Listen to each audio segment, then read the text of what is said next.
Welcome to Bruce Hurwitz Presents Meet the Experts. I'm your host, Bruce Hurwitz of Hurwitz Strategic Staffing.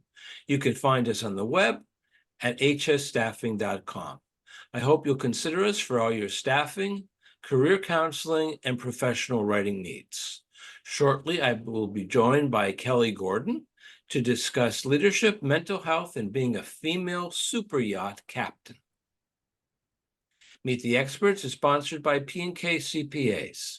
P&K is a full-service accounting firm. They provide accounting and consulting services to businesses ranging from startups to small and mid-cap companies to nonprofits, as well as high-net-worth individuals. Contact them today for a free consultation at info@pk-cpas.com or call them at 973-882-8810. They will be happy to be of service. Kelly, welcome to the program. Oh, thanks for having me. It's so good to be here. It is my pleasure. Please take a minute or two and introduce yourself to our viewers. So, I think you did a pretty good job of it here. My name is Captain Kelly Gordon, and I've been a super yacht captain for about 15 years now. I'm proud to say that I'm one of the few females. I'm proud to be a female super yacht captain, but I guess I'm not so proud that there's only so few of us. But that's changing day by day. And I also have become a brand in itself as well, in which I've become a huge voice and an advocate for mental health and education in the yachting industry. So yeah, it's pretty cool. I really love the space that I take up in this industry, and love the industry and career that I have in itself. Here's a technical question. What's a super yacht? That's a good question, because you have yacht, super yacht, mega yacht. So there's a little bit, it's funny, if you were to look that up or you were to talk to somebody, I guess it all kind of depends on who you ask, if you will. But I would say that typically you'll hear that to actually call it a yacht, that starts at 80 feet. So a super yacht is more than 80 feet. Yes. Now, I understand the connection between leadership and being a captain, but explain the connection with mental health. There's such a direct connection. So look, mental health is important in every facet of life, in every industry that you can think of, but it hits a little bit different in the seafaring industry, because if you think about it, we're away from home. We are with nationalities from all over the world. So the different cultures, the different ethnicities, being away from what we're used to being, our comforts of home and such. And then to put all of that together, we are working together, living together, playing together, eating together, everything together, 24/7. So if you can imagine being with your coworkers 24/7, like, that really adds an entirely different element to it. So when it comes to mental health in this industry, it's just like I said, in any other industry, there's a huge component, but when you add all of those other different variables to it, it really adds fuel to the fire, and it really becomes a greater issue in our industry than I think that you might see in some others. I assume that as captain, you have your own quarters. Is I that do. true for everybody else, or do the crew share quarters? They share quarters. Yeah, they share quarters. And there's been periods of time that I've had to share quarters. Obviously, prior to being a captain and coming up into the industry, I had to, but I do fortunately have my own quarters. And so you think about that there when you're talking about mental health and such. Just think about the fact that, let's say you're being bullied, and there's a pretty good chance that whoever's bullying you is the very person that is possibly heading your department, which has a good chance that that is also your roommate. So just imagine, let's say you're in a work environment where all day long you're being bullied, and then at the end of the day, okay, the day is over, it's time to be done. I'm going to go back to my cabin. Well, the very person that's bullying you is probably who you're sharing your cabin with. So can you imagine that? And can you imagine the effect that it would have on your mental health. So how would you as captain deal with that? Now we You get, know, I'm very involved. I'm hugely involved into my crew and into their mental health, and a huge proponent of it, obviously. And you know, it's funny, I often say that being a captain in terms of navigation and weather and handling the vessel is probably about 10% of my job, maybe even less. And 90% of my job is my crew. And it's funny, you know, when you really sit back and look at how I spend my whole entire day, sometimes I feel like I'm not so much wearing my captain hat, but I feel like I'm mom, I'm dad, I'm camp counselor, you know, I'm therapist, I'm friend, I'm morale agent, you know, so it's really, you got to wear a lot of hats. And I think where in some ways this industry, and in a lot of industries too, when you work your way up the ranks into a position, whether it be captain or whether it be, you know, CFO, CEO, you worked up through the ranks and got the job based on your skill set and your ability. And so I'm hired because I I know how to safely navigate and operate a vessel, but and I've taken tons of coursework to solidify that ability, but nowhere in there do you really hone in on your leadership skills and your leadership ability. Yeah, we take a 5-day course on leadership. And this is true. I was reading an article about it the other day, kind of the same thing with other industries as well. You know, nowhere in there do these companies say, okay, now you're to the next rank, you're to the next level, you know, and you've taken this weather course, you've taken that navigation course, but have they added in just as much leadership? Because again, 90% of the job is leadership. 10% of it's driving the boat. what's the purpose of the trips you're on? Good question. So a couple of different, in the yachting industry, a couple of different styles of boats. One is charter and one is private. And in the charter industry, that's the kind of boat, kind of in a way like you see with Below Deck, where people can rent the boat for an entire week and you can take them on, you know, like their best holiday vacation ever. And then so that's a charter boat. And then there's a private vessel, and a private vessel is owned by one individual, one family, and you cater to just that one family all of the time. So in the charter industry, you're seeing, you know, each week you have a charter, you're seeing a different family, you're seeing a different group of guests. But in the private industry, you're seeing the same faces, the same owner, same family all of the time. Now, when you have a family, a charter, doesn't have to be a family, it could be friends that charter the boat, I'm sure. Exactly. Is it a fishing charter, see the whales charter, see the dolphins charter? That's a good question. So in my particular industry, in the style charter vessel that I run, we run pretty hard in and out of the Exumas, the Bahamas. So, and actually a very specific chain of islands in the Bahamas. And so when you're doing that, you're island hopping from day to day. You're going snorkeling, water sports, jet skis, sea bobs, snorkeling. Maybe in some groups they'll scuba dive. You're going to shore, and you know, you're seeing the world famous swimming pigs. You're seeing those. You're going to swim with the sharks at Compass Key, or you're going maybe ashore to one of the local restaurants to kind of get a taste of the local cuisine. So, but then there's other boats as well that, let's say, spend some time over in the Mediterranean. And so that's very much more port based, and where instead of like I've spent the majority of my career island hopping and being in the remote destinations, in the Mediterranean, you're going from port to port to port, where you can get off and you can go shopping and you can go to fine cuisine and that kind of thing. So Now, if you told me that you're based in Florida, and that you just said that you travel to the Bahamas. Mhm.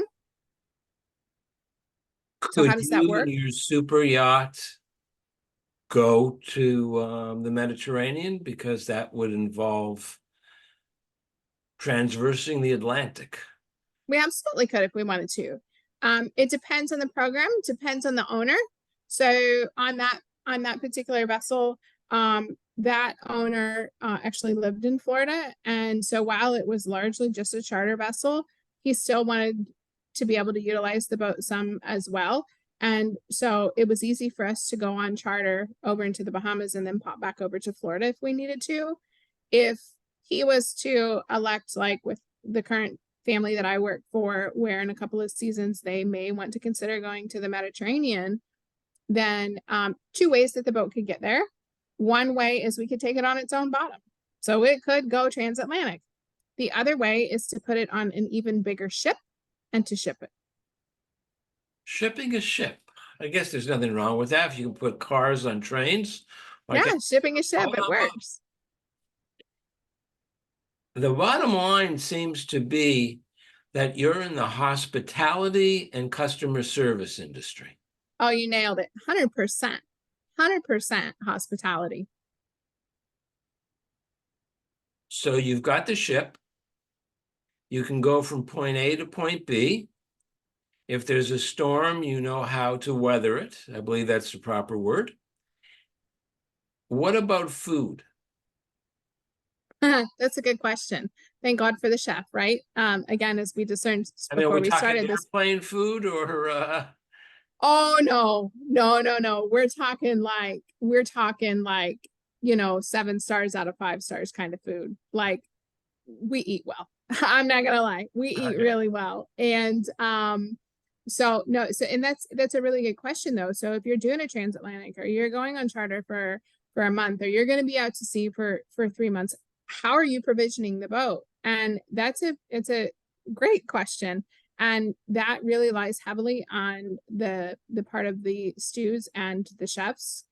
And it's very calculated. They know what everybody likes to eat, what styles they like to eat. They know what their food allergies are. They know any other sort of dietary restrictions that they have, and they make sure that they have that on board, that amount, and then some, just in case, but not too much, because you only have so much space. So you really have to, that's another thing. It's almost like playing Tetris when you're storing all of that food as well, because you have so much food and so little space to store it in.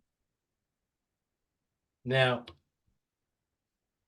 while you're on the ship, I'm sure you're all praying to Neptune that nobody gets sick. But how do you deal with medical situations other than seasickness?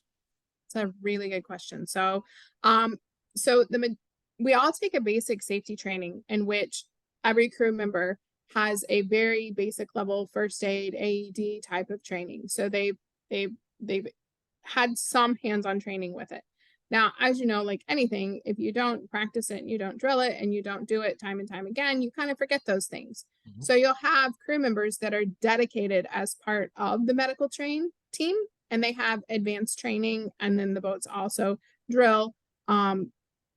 We drill probably on average about once a month for different scenarios. And as far as what we're provided, there are actual specific companies within the industry that provide us with our medical kits and the drugs that we would need to be able to encounter any sort of possible situation that you might be able to think of when you're out at sea and you're in the middle of the Atlantic, and the ambulance is not going to be rolling up and taking you away on a stretcher. So they provide us with the drugs and the equipment that we need, and they also provide us with a telemedicine service. So you can call these companies, and so the majority of your boats, all boats have or should have a sat phone or some means of communication, when you're out of cell phone range. And so we can call into that telemedicine line at any time, 24/7, and we can give them the vitals and describe the scene and the situation, and they can coach us through it.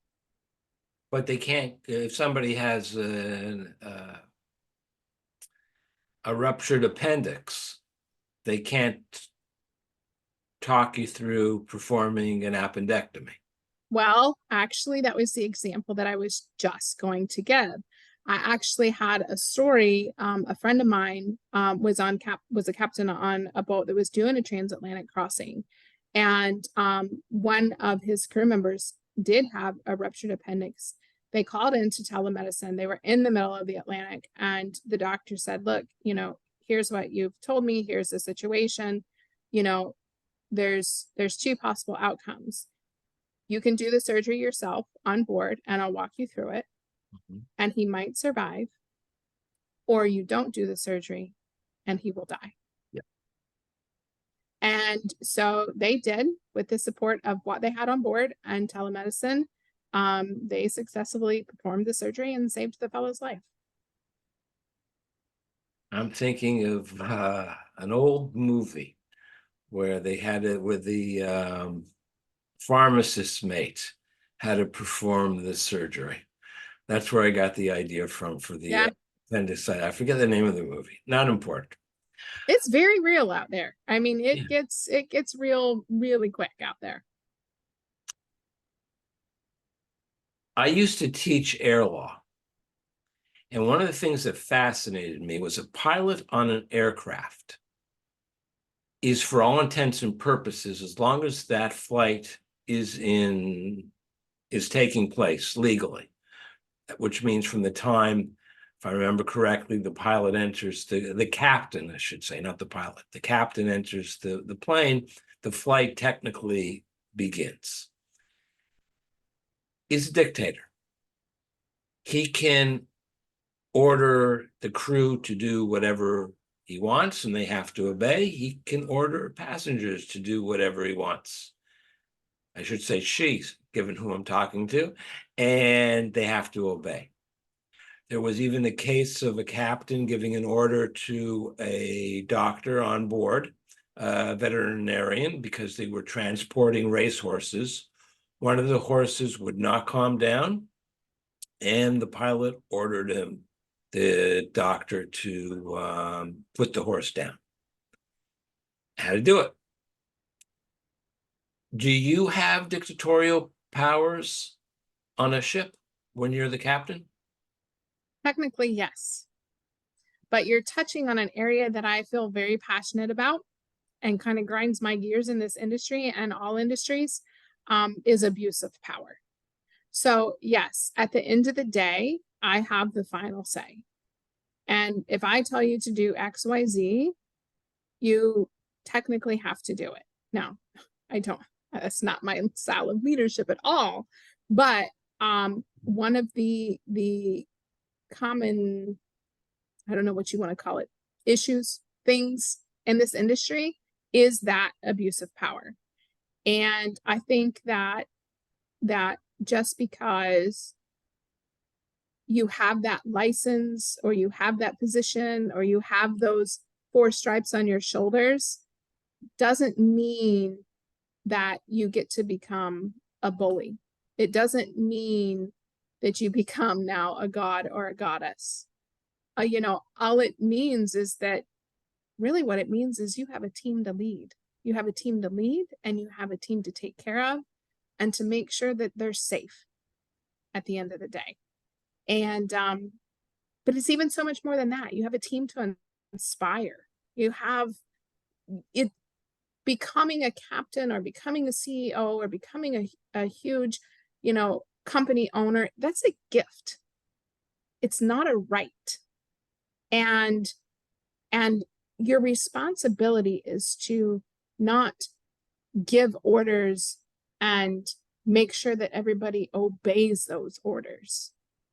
Your responsibility, I think, is actually in the reverse. And I said this the other day, is when you become a leader, a captain, a CEO, a CFO, whatever you want to call it, when you become a leader, you're actually working for your team. Your team's not working for you. A good leader realizes that they're providing the support for what the team needs so that they can best get the job done. So there's another rule of leadership. A good leader doesn't ask their team to do anything that they wouldn't do themselves. You must have listened. Did you listen to one of my seminars? Did you listen to one of my talks? Because that's one thing that I say as well, is I'm like, no, I would never ask my team to do something that one I haven't already done or something that I wouldn't do. It's the books behind me. Yep. Yeah.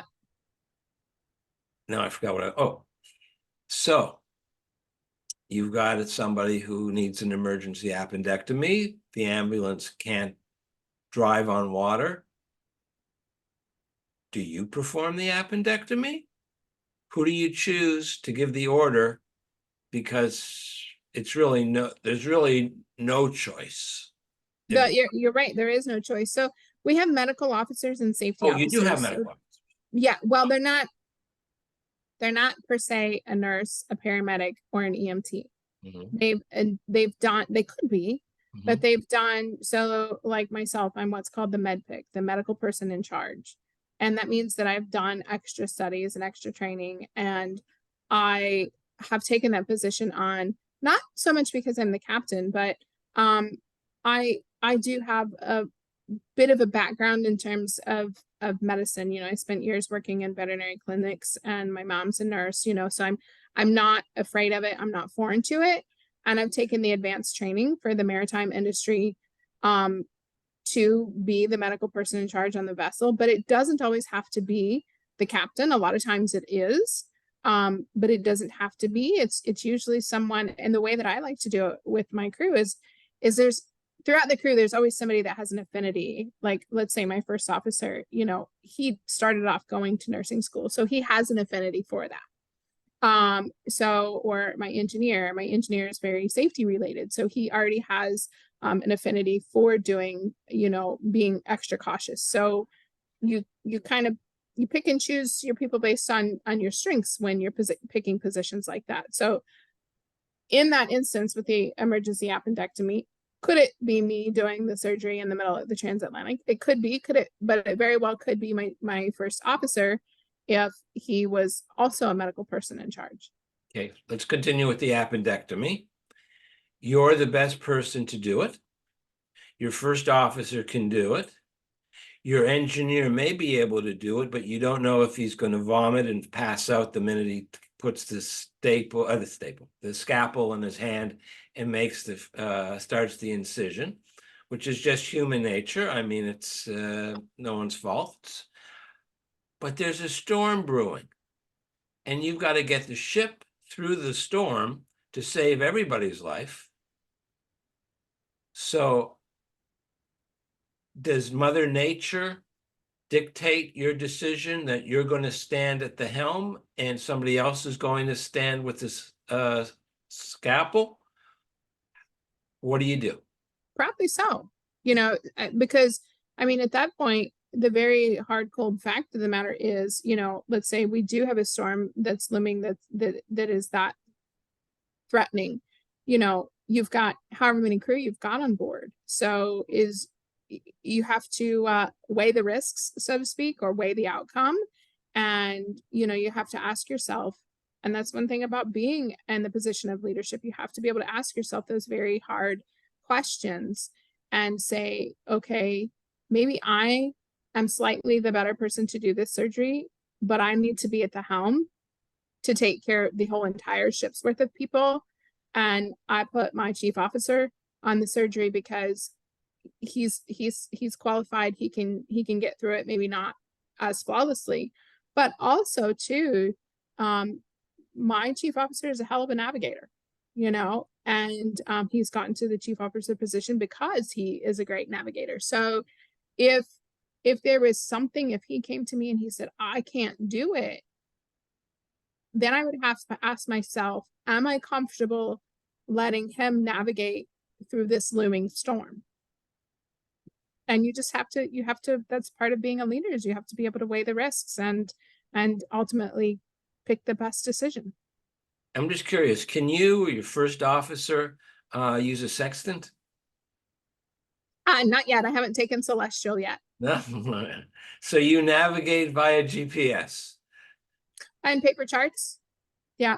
Really? So, oh yeah, you can't let that die, because let me tell you, like, even though that we have a tremendous amount of redundancy on board our ships, like, there will be the day that you lose all of that. And you better bet your butt that you still know how to navigate via paper charts. So Yes, I have all of my electronics and my bells and whistles, and I love them, but I still know how to pull out a paper chart and get myself from A to B if I need to. I chuckled when you understand why, but our viewers don't.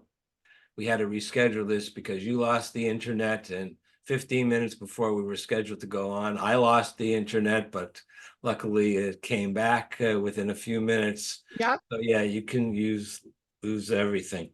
Last question about the ship, because you've shown leadership in our discussion about the theoretical appendicitis. We've discussed the mental health issue, which also connects to leadership and your support of your team. We've discussed customer service and that you're in the hospitality industry. But you mentioned your engineer. Mhm. You're responsible ultimately for everything that happens on the ship. And Mhm. therefore, maintenance is also part of your bailiwick, so to speak. Mhm. What does it take to keep a super yacht in good condition? Takes a good engineer is what it takes. I mean, and you think about it, right? And I think that's another thing that captains or leaders need to realize. And it's hard sometimes because you've got this whole entire crew that's looking at you as this, and I think we kind of create this figment in our mind as let's just captains, because that's what I am, that we're supposed to have all the answers, that we're supposed to know how to do everything. And that is so stupid.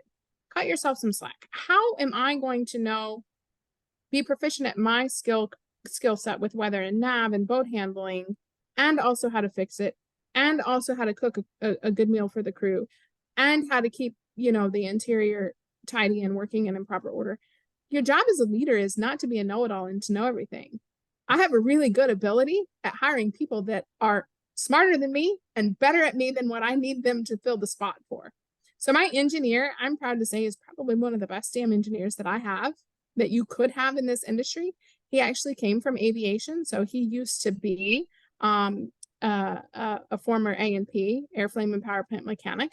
So he's got a great background. Then he transcended into the vendor sector. So he was shore based for a while, and then he went on to yacht. So he comes to me with a wealth of knowledge, but it takes teamwork, it takes experience, it takes communication.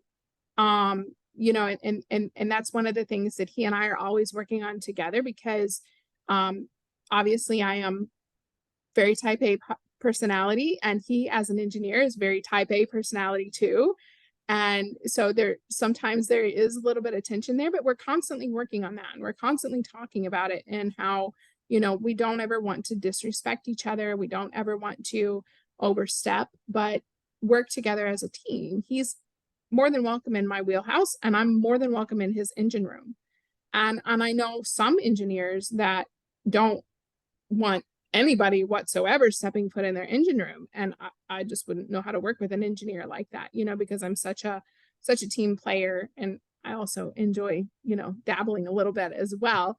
But it takes a very intelligent individual or engineer or set of engineers, and the communication and the leadership with the captain as well, to make sure that the boat is in working order to go to sea. I mean, because if you're out there, once you're out there, you're in the middle of the Atlantic and you lose your engines, like, I You're in mean, trouble.